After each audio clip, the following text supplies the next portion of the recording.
1 Jean chapitre 3 versets 9 à 24, 20 reine.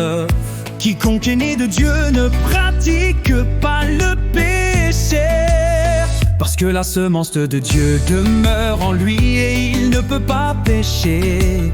Parce qu'il est né de Dieu, c'est à cela que l'on reconnaît les enfants de Dieu et les enfants du diable. Celui qui ne pratique pas la justice n'est pas de Dieu, tout comme celui qui n'aime pas son frère. En effet, le message qui vous a été annoncé et que vous avez entendu dès le commencement, c'est que nous devons nous aimer les uns les autres, n'imitons pas ça. Il était du mal et il a tué son frère. Et pourquoi l'a-t-il tué?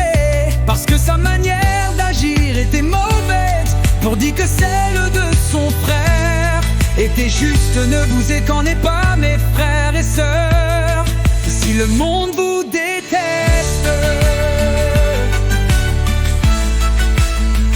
Car nous savons que nous sommes passés de la mort à la vie, parce que nous aimons les frères et sœurs. Celui qui n'aime pas son frère reste dans la mort. Tout homme qui déteste son frère est un meurtrier. Et vous savez qu'aucun meurtrier n'a la vie éternelle en lui. Voici comment nous avons connu l'amour. Christ a donné sa vie pour nous.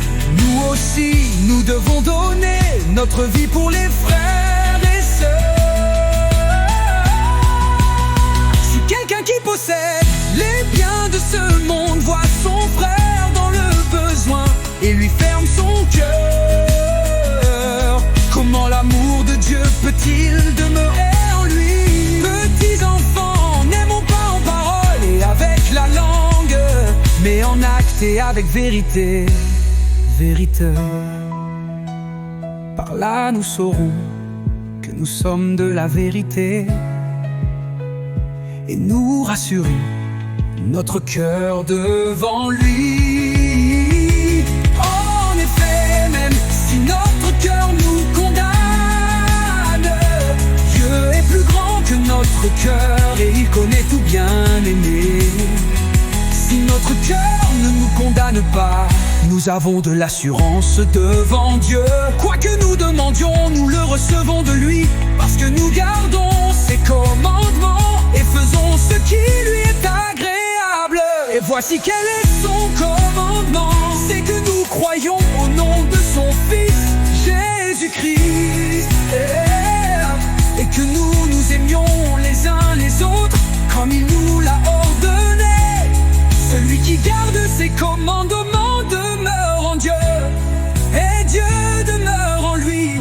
Et nous reconnaissons qu'il demeure en nous à l'Esprit qu'il nous a donné.